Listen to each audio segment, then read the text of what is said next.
Hello, everybody. Welcome back to Best Life and Beyond. Big news. Disney California Adventure is partially reopening. Kind of. We're going to get into that and talk about this big news that just broke today.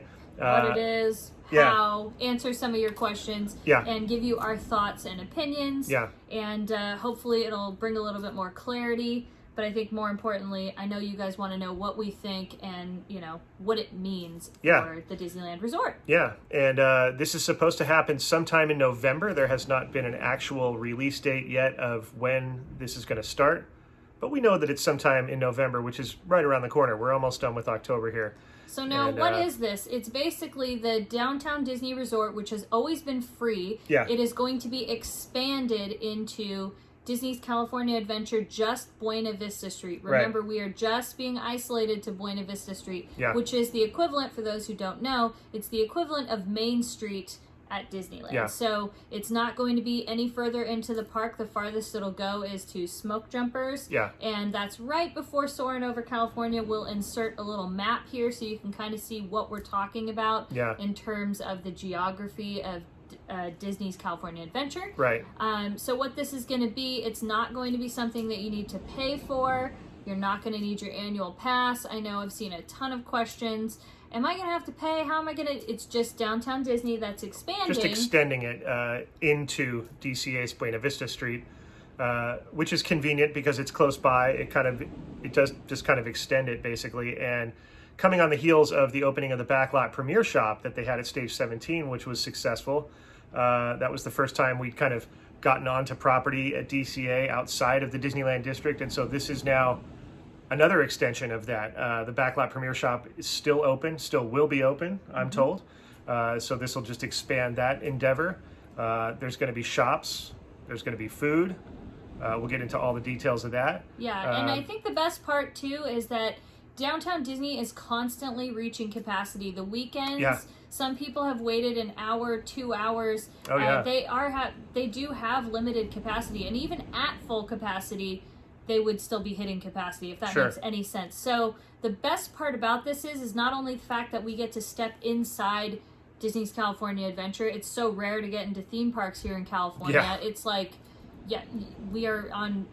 They're in the most restrictive tier, as I'm sure you've seen. So just having this little bit is a really big relief for Californians that want to go to a theme park. Just gaining access to be on the ground. It's kind of like how Knott's Berry Farm is for us. Just being there is kind of it helps the anxiety of this whole thing. It helps the mind. It does. So this will definitely help a huge impact on the capacity. If you just take that little section alone, though, you're going to be able to add quite a bit of capacity. Now, what does that mean, though? Does that mean that it's going to end up being a bad thing? Because this might bring more of a draw to Downtown Disney now, whereas before it was already at capacity on the weekends. Will this make it harder to get in there because of the expandedness of this whole thing? Or will it kind of make it easier and spread it out? Because I think that's what the idea of the Backlot Premiere Shop was, that it would kind of spread out the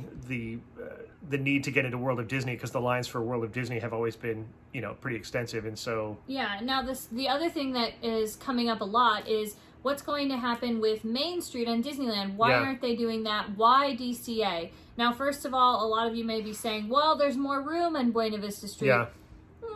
Kind of debatable. If you go to a mall, if you go to Downtown Disney, it's just about the same amount of space. You can't say that it's completely that big of a difference from Main Street. Now, I will say Main Street is a little bit smaller, but I don't think it's enough of a smaller capacity to make that big of a difference. No, because I think really what we're talking about is the queues, kind of like for World of Disney, how the queue lines up the length of the store and then wraps up around to the tram stop.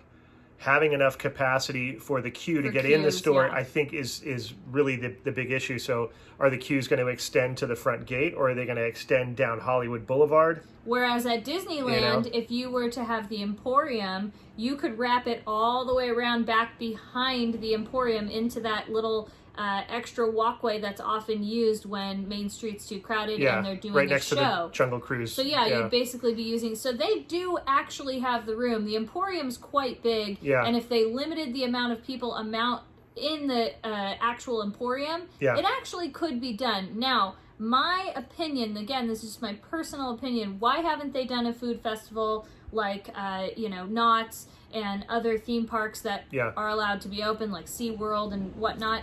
I personally believe it's because the draw for Disneyland is it's one of the biggest attractions in all of Southern California. So I think you would have so many people that would be unhappy and pissed, and it would be just the biggest draw in the world, and I think it would probably actually not be the best thing. I think we're going to see what happens with DCA.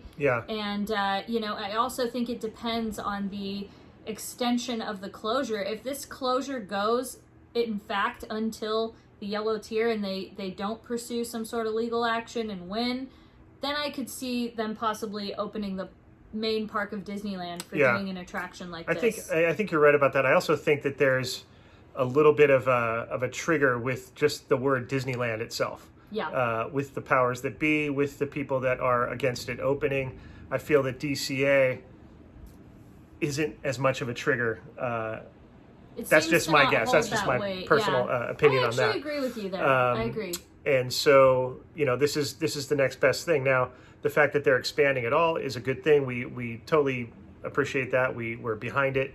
And because the holidays are coming, and if we're at all being honest, Disney is where we love to spend our holidays, and they do it better than anybody in SoCal that we've seen as far as decorations and vibe and making it feel like Christmas. Because let's be honest, in SoCal, a lot of times at Christmas time, it's like 80 degrees or hotter. And so to get into that vibe it's tough. So Disney always does a great job with that. So we're hoping that this kind of fills that need for all of us. Fills that vibe, and then again, hopefully it does extend into, Disneyland. Right. Or this is just the beginning stages of actually reopening the theme park, because if you really do ask yourself, the shopping, the walking around, that's pretty much a big part of your experience when you're at a theme park in general. Many times we've gone to Disneyland, DCA, and we've not ridden one ride because we're just so happy to be there. We're enjoying the ambiance.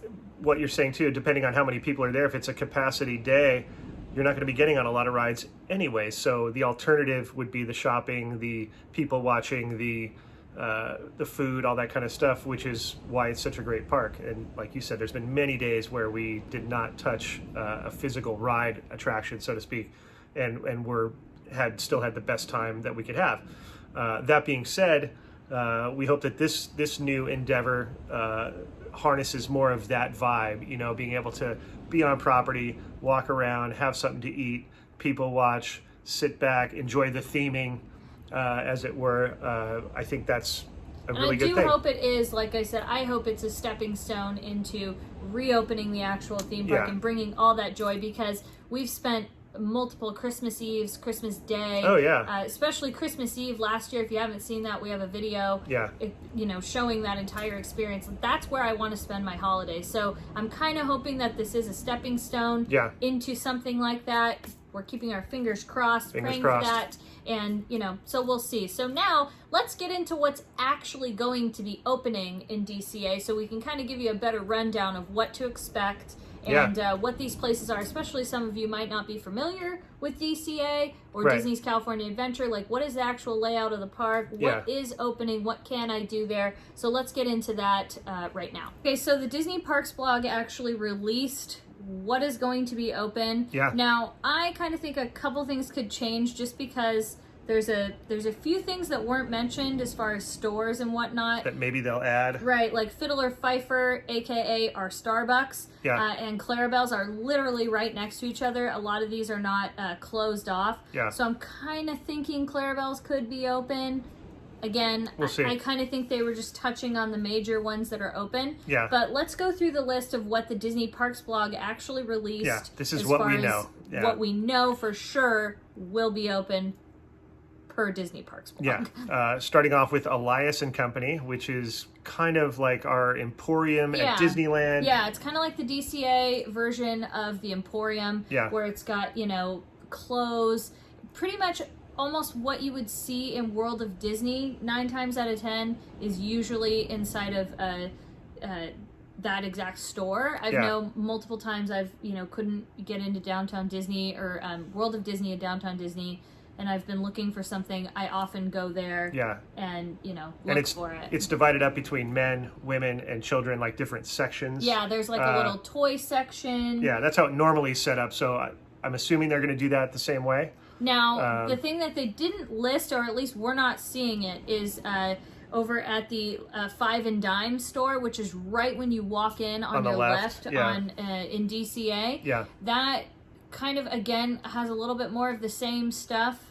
Yeah, and it's all attached to Elias and Company. It's all the same building. So that's where I'm a little bit we'll see. Maybe is that gonna be open and they just didn't say it? Yeah. I don't know. But because it is kind of connected, but it is also listed as a completely different store. But as of now, they're just saying Elias and Sons. Yeah. Now, directly across from it is the Kingswell camera. So what is it called? Kingswell Camera, which refers to Kingswell Avenue, where the original Disney Brothers Studios was in Los Feliz.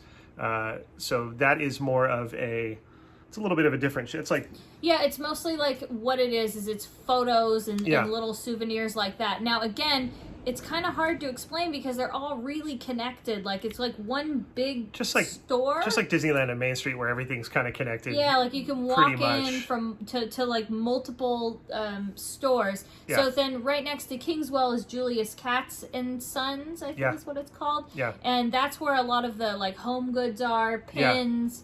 Mugs. Oh yeah, that's where I go just wild. They do have, that's often where I found a lot of holiday things in that store. And right next to that is if you keep going from Julius Katz, right next door to it is Trolley Treats, which again is kind of like our Candy Palace on Main Street, where you can get all the sugar you want. Yeah, they've got all the Rice Krispie treats. Everything. It's kind of like the same idea as Marceline's Confectionery over in DCA. So again, when we're talking about relieving the amount of strain that's on Marceline's, and World of Disney, this is kind of, like I said, the same kind of merchandise of thing, except you are in that park atmosphere. Now, my question is, are they going to keep them all attached, and are you able to mingle through? Because these establishments are attached, I wonder if they're going to be separate queues for each of them, and will they be divided up? That's a big question. Kind of like what they're doing in Downtown Disney. Now, my theory,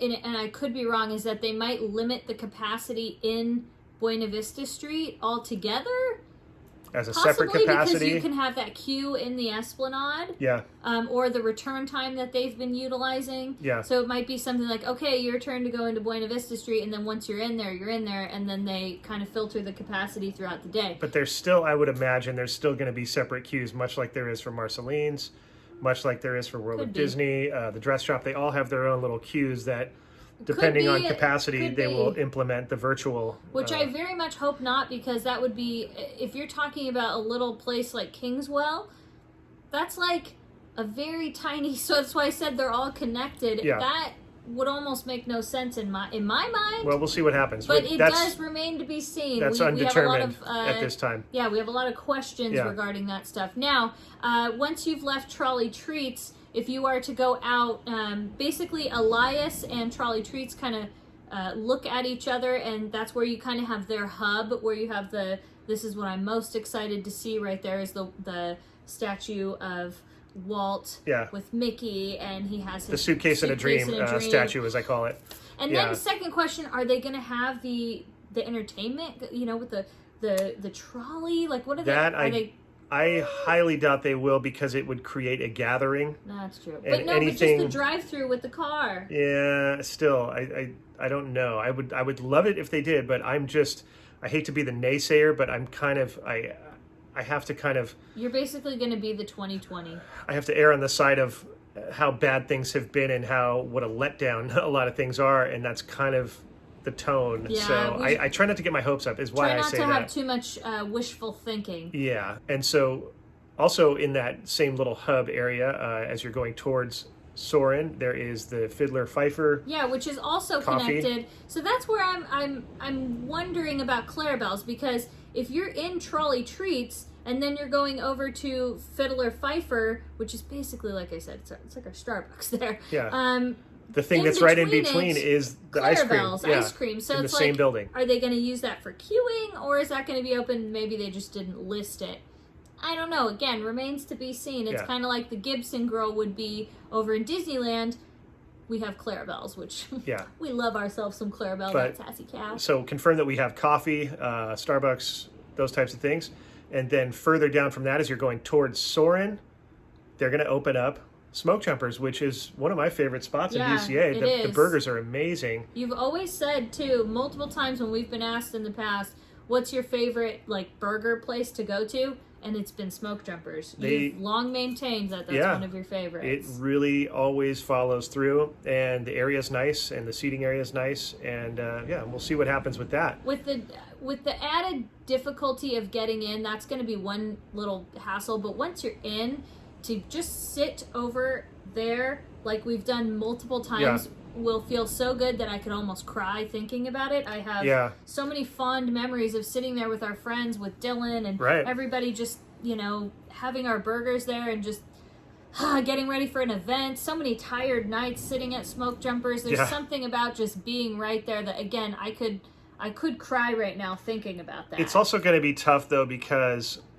kind of what we experienced at Knott's is when you're walking around and the rides are not moving, you don't hear enthusiastic screams or laughs or anything what you would normally hear at a theme park. The sound design itself, that's going to be a little tough because Knott's was one thing, but I'm a Disneyland guy through and through. So to be over at DCA without hearing the things that you normally would hear will be a little bizarre. It'll tug at the heartstrings. Because normally you would be hearing most likely the screams of people getting wet on Grizzly River. So that'll be a little tough, but I'm still embracing it. It's still going to be great. Yeah, we're trying to think positive about it, but we're also being realistic. Like, you do have to be realistic with your heart and how you feel. And be prepared. Be prepared for that part of it. For some heartbreak. Yeah. Now, going back towards Smokejumpers is basically the limit. That's as far as we go. Yeah. And that's where we get to, we're going to go back over to their kind of hub, we'll call it. Yeah. And I wonder if Carthay the Churro Circle. Cart, what if the Churro Cart on the way to Carthay is open? They said they're going to have carts and treats available on the street, so the Churro Cart could be open. It will be then. It has to be. Don't get your hopes up. To have a churro in the park, we've been holding out for that. Now, it's not Disneyland, it's DCA, but I think you would probably... I will count it as the Disneyland Resort, and that will count for me. And that is on Carthay Circle. I think that's what they call that hub right there, because Carthay's right there, and it's a circle. Speaking of Carthay Circle, they're going to open the lounge, the downstairs lounge, because it has outdoor seating, I think is why they're doing that. Which they newly added, honestly, Thank goodness they did. Yeah, about 6 months maybe before the whole shutdown. So, dude. And I hope Mitch, our friend, our cast member friend who has treated us so well at Carthay, always a smiling, happy, wonderful person. I hope Mitch is going to be there. Mitch, hope you're there. I know Pixar Charlie, we always had, that was one of the places we just have so many memories. It's kind of funny, certain places in the park remind me of certain people. Yeah. And that's one of the places with Pixar Charlie we went often, and we spent our New Year's there. We did. Of course at the restaurant, but... Amazing. That's just one of those memories that we have with I wonder him, if I'll be able to get my Manhattan. I know, and I'm excited for my non-alcoholic rosé that Mitch introduced me to. The drinks at Carthay, I don't know how the menu's going to be, if it's going to be limited or not, but if I can get a Manhattan at DCA, guys, oh my gosh. That's a sigh of relief right there. Seriously is. Now, my other question, though, is then you've got Hollywood Boulevard, and I'm assuming that, if anything, they'll use it for extended queues. Which would be awesome. I don't know how far down Hollywood Boulevard you're going to be able to go. There's no attractions on that street. My thought is it would cut you off at Hollywood Boulevard, because technically, that's what I thought, if they said we're just releasing Buena Vista Street, that's it. Right. That's you're not going to be able to walk through the Beechwood Arch or anything like that. But, again, we will have to see. Now, is that popcorn cart going to be open right there as well? Because that's within... That counts as Buena Vista Street. Buena Vista. Yeah. So we'll soon see. And are they going to put a Christmas tree up in that one spot in front of Elias right there, where that's where normally the Headless Horseman is. That's why I'm wondering, is this just going to be a stepping stone, or is like we've heard so many rumblings of a lawsuit or some sort of legal action coming? Because they actually do have a case, whether you agree with it or not. Right. They have a case. Sure. Whether they pursue it or not. Yeah. Whether they do have a case. Or is this just in the meantime we're doing this? Yeah. So is this just a little stepping stone? Is this something while we wait and see what ends up happening? Because if we have to stick with this yellow tier 25% capacity, I mean, we have to stick with that. It will be a long time, so I could see them slowly starting to open portions of the park. Or is it also in lead up to maybe doing the same thing at Disneyland and really relieving the stress of it? Yeah, and that's what I'm saying. Have both of those streets open. Saying, that's a possibility. If this works, transfer it over to Disneyland and make it, Because you do have to be kind of careful with Disneyland. You can't just you can't just open the gates. Even Knott's was kind of careful about it too. They did Ghost Town, slowly opened a little bit more, slowly opened a little bit more. So this also might be happening. We've heard rumors that this will be happening at Universal Studios in California as well. Yeah. So we'll see. Again, this might just be little stepping stones, but we'll take it. And here's the other aspect, and this probably isn't even true, but Disneyland being the first Walt's dream is, and I don't know if this carries through to the powers that be there now, but it's kind of a sacred place. And I don't know, kind of what you were saying before about not opening up Main Street. I wonder if it's something where, it's so sacred and it's so with that, not opening it, not having the train going by and not hearing those sounds and all that, does that go against Disneyland's ultimate creative what in a was sense? It meant to be? Are they you know how they don't let you hold it to a standard? Remember when I said that? I said that on one of our lives. I said you hold Disneyland to this certain standard, this certain and they created that standard, and the thing of that's why they don't let you see when they're working on stuff, and they don't break that fourth wall, as it were. Meaning they don't let you see backstage. They don't let you Because let's be honest, see reality. Disneyland is way more than just a theme park. Yeah. Yes, it is technically on paper classified as a theme park. Right. But it is way more than that. It is way so beyond I don't know that... I in my heart, I hope that weighs in their decision making sometimes, that because of its sacredness and how important it is to the theming, to the creative way it's done, maybe that's being taken into consideration. Maybe it's not at all. I don't know. That's just me. I wear my heart on my sleeve, and especially about Disneyland. So who knows what will come of that. But in the meantime, we're gonna have that. That we'll be there. We'll show you everything we can. You're gonna have probably tons of content from all these amazing Disney content creators. Sure. So stay tuned for all of that. It's going to be fun. I'm really looking forward to it. It's right around the corner, you guys. If you like this video, let us know by giving it a thumbs up and subscribing to our channel. You're definitely going to want to do that. It's free. I mean, why not? And we will see you next time on Best Life and Beyond. Bye-bye, everybody.